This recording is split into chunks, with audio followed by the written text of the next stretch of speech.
Today on JNN, we take a look at the evolution of Hip Hop Club.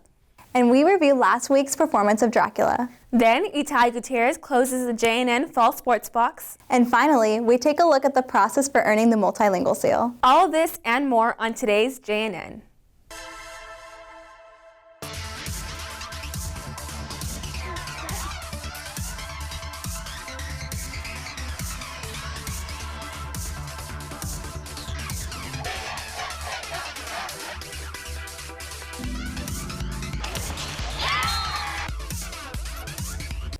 Good morning, Gregorio High. I'm Anaisa Medina. And I'm Rai Dominguez. Today is Friday, November 6th. Let's get started. In recent years, Gregorio's Hip Hop Club has seen much change. Austin Turley and Justin Yang filed this report.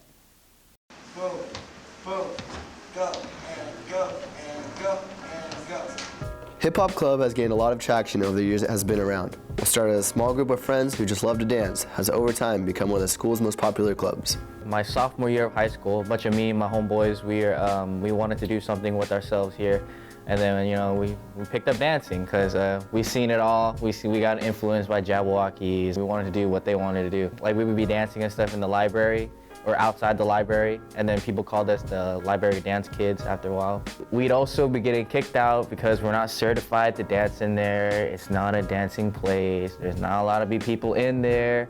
So after a while, it got very annoying, really annoying. So then me and my buddy Joseph, we decided to start up the hip hop club. We'd meet up every Thursdays, but now it's Wednesdays in the dance room. And that was literally just a place for us that we could just call home, Like, it was a great place for us to just vibe with, to interact with each other, just socialize. It was really a lot like home. It was when Kenny Him and the original members graduated when Hip Hop Club began changing its style. The last remaining member of the original crew is to graduate this school year. I'm gonna miss the club and just hanging out with my friends and dancing and performing, especially for the school. It's really exciting and it gives you like a lot of adrenaline and thrill. And it's something that I always look forward to, especially at the end of the day. It's like, oh man, if I just get through this, I can go to Hip Hop Club, I can dance, I can do what I want. Leaving all my friends and family and all the people that I've met through Hip Hop Club, I believe it's gonna be sad, but life goes on. Despite this being Sean's last year, the newer generation of Hip Hop Club shows strong potential to keep the spirit of the club alive and well. I feel like it only goes up from here because Mario's a great teacher and he keeps just getting better, and same with the people who are in the club, they just keep getting better. Coming back here and seeing the success, the growth, all the accomplishments the Hip Hop Club is going, that's honestly everything that I've envisioned for this club.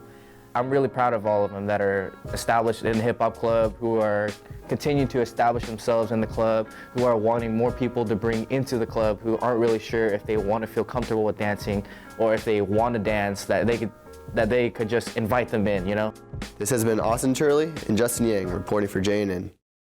Thanks, guys. Drama performed their rendition of Dracula last week. Emma Jacobson and Cecina Aldava filed this report. Gregory Drama Department's haunting adaptation of William McNulty's Dracula was performed October 29th and 30th in the Black Box Theater. Came across Dracula online and I just loved the whole intrigue of Dracula and the horror and the drama. Director Nancy Maxon discovered Khalil Williams for the role of Dracula. What happened was Miss Maxon was having us switch roles during the auditions. During that time, I got to read Dracula, Van Helsing, and Seward, even Harker, actually. Apparently, she liked me as Dracula best. We really liked his stature and his voice and his manner. He really did a very strong performance, even though he was not well known in our department, but we just liked what he brought to the table. Oh, the lovely lady! In order to intensify the fear factor of Dracula, Maxon decided the play would be performed in the more intimate Black Box Theater instead of the multi-purpose room. I think for a lot of people, the intimate setting can be either worse or better for their acting potential. For me personally, having the audience so up close to all the actors, the intimate setting gave a better opportunity for us to convey more emotion of the show. And being that it's a horror genre, that was really fun to do. No! No! No! This has been Emma Jacobson and Cecina Aldava reporting for JNN. Thanks, girls. Seniors, you can now make your cap and gown orders online through jostens.com. If you are a CSF Life member, you must order a cap and gown as well. See Ms. Damas in N214 for more information.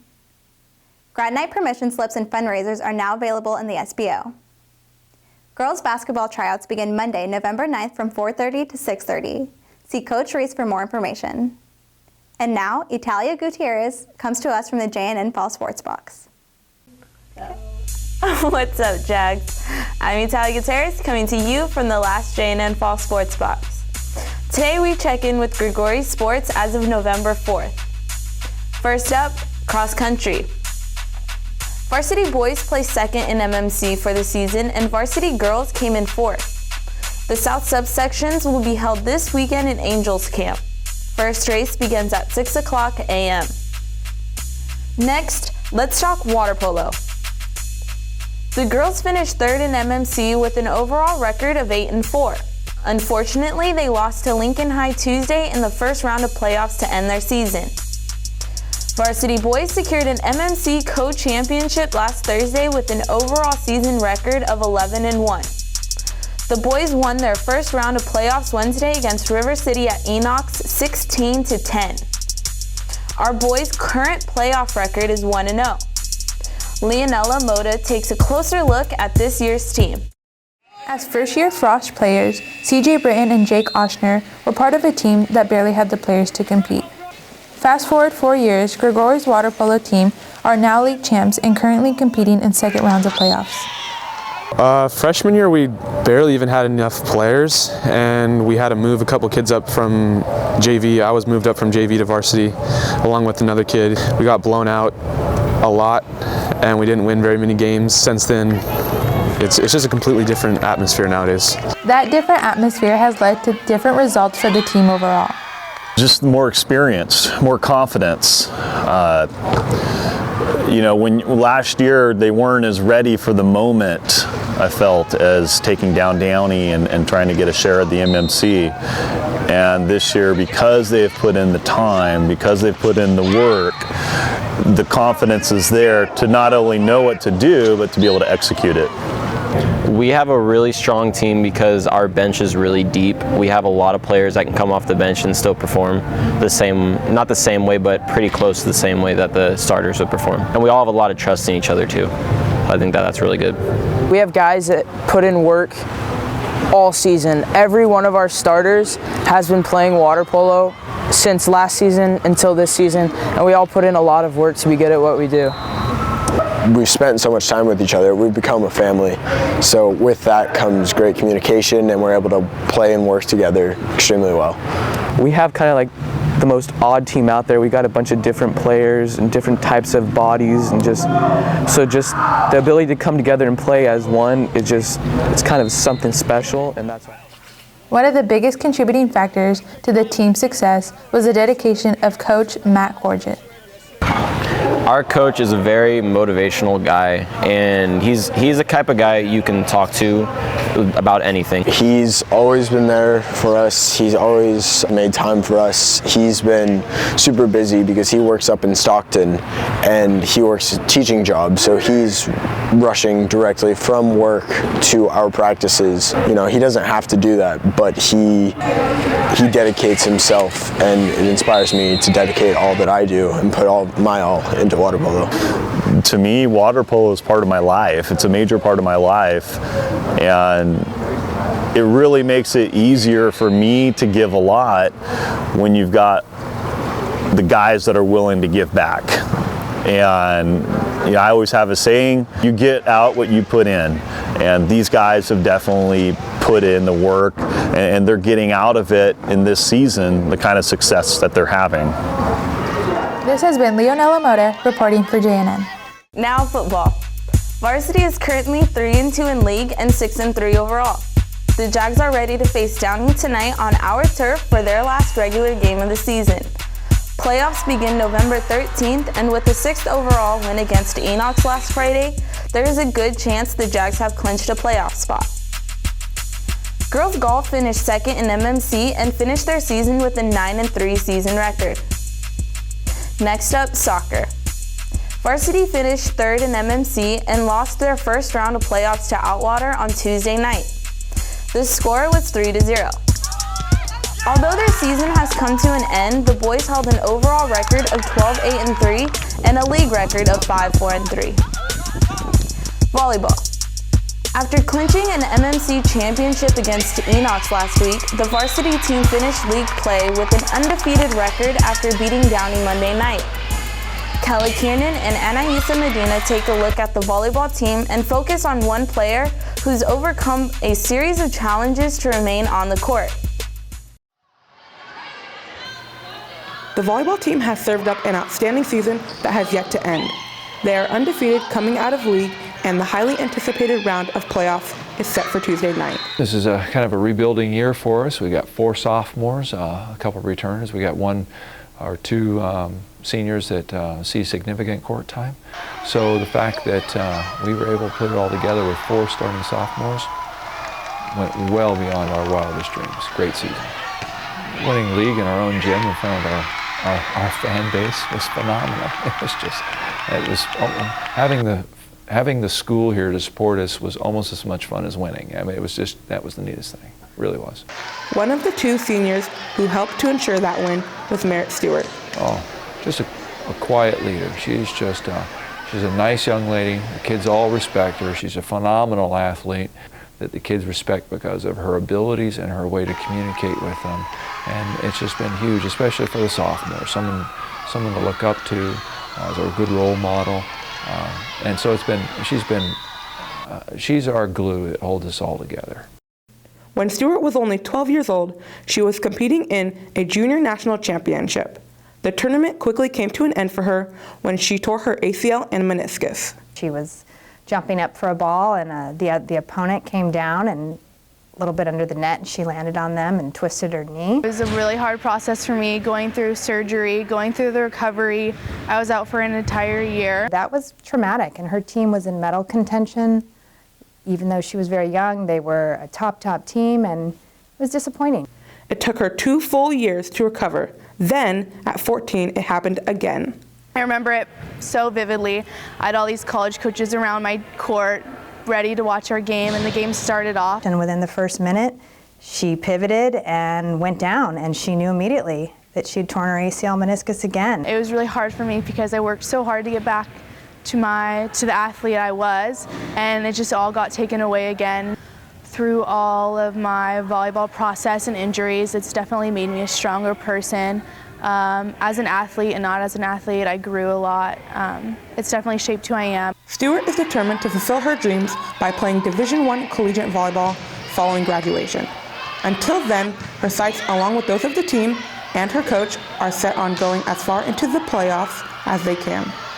You know, we're just going to take it one win at a time. You know, our first win's coming up here against St. Mary's. St. Mary's has been a traditional volleyball powerhouse. And so we just, you know what, first game's first. We want to win the first game, and then we'll go from there. This has been Kelly Kiernan and Anaisa Medina reporting for JNN. On to tennis. The girls finished second in MMC. They finished with an overall record of 16-2 and a league record of 10-1. They got off to a strong start in the playoffs with the first round win against Granite Bay Tuesday night. The score was 9-0. Don't forget, next Tuesday, volleyball opens playoffs versus St. Mary's here at home. Today, football plays Downey at Grigori, and water polo is in their second round of playoffs at Jesuit High School in Sacramento. That's it for your last fall sports box this year. Be sure to come back for winter sports box in December. I'm Natalia Gutierrez. Back to you, Anissa. Thanks, Natalia. The Renaissance Reward Assembly will be held Thursday, November 19th, featuring the hip-hop dance group, the Dance Masters. HYLC's first meeting of the year will be Thursday, November 12th at lunch in room N101. See Ms. Gonzalez for more information. Winter Formal will be held Saturday, December 12th in the gym. This year's theme is Hollywood Glam. Guest passes will be available in the SBO next week, and tickets go on sale for $35 the week after that. After Thanksgiving, the price will increase to $40. The multilingual seal ceremony was held on Wednesday, November 4th. Catherine Swartz, Julie Glodek, and Mariah Dominguez filed this report. Grigori had 20 students receive the seal of multilingual proficiency, which is presented to them at the ceremony and also displayed on their diploma and to the colleges these students apply to. The ceremony was held November 4 at the Gallo Center and honored 221 students from all over Stanislaus County. The process to receive the seal is difficult and involves many steps to prove that you are fluent in both languages. Yeah, first you have to write an autobiography. It's like 5 questions, and you have to explain the importance of your culture and your language and who influenced you and who is your role model and everything. Finally, the student is interviewed in both their target language and English to ensure that they are in fact multilingual. We had to do an interview and then you get a result, but it was pretty intense, but it was good. Getting the seal is a unique opportunity for students that sets them apart for both college applications and gives them a sense of accomplishment in both their language and their culture. I decided to go and try to get the multilingual seal just because I grew up learning Spanish and a lot of people didn't exactly think I knew how to speak Spanish, so by getting the seal it kind of justified that I was actually multilingual and bilingual and it could help me in my career choices. It's really important to me because I think that in this day and age it's important to reach a broader audience of people, and by being bilingual and knowing 2 languages you could speak to so much more people when you're applying for jobs or trying to get into a college. You just have way more opportunities and more doors that you can go into, so that's what it means to me. To me, receiving the multilingual seal means more opportunities overall, whether it's in looking for a career in the job force or just relating to people on a daily basis. The seal means a lot to me because you don't just understand other people's languages, but you also understand their cultures. This has been Catherine Swartz, Mariah Dominguez, and Julie Glodek reporting for JNN. Seniors, it's the last football game of the year. So show up at 7:15 at the Lamfair Stadium to be a part of the spot. Well, that's it for JNN today. I'm Anaisa Medina. And I'm Mariah Dominguez. See you next time.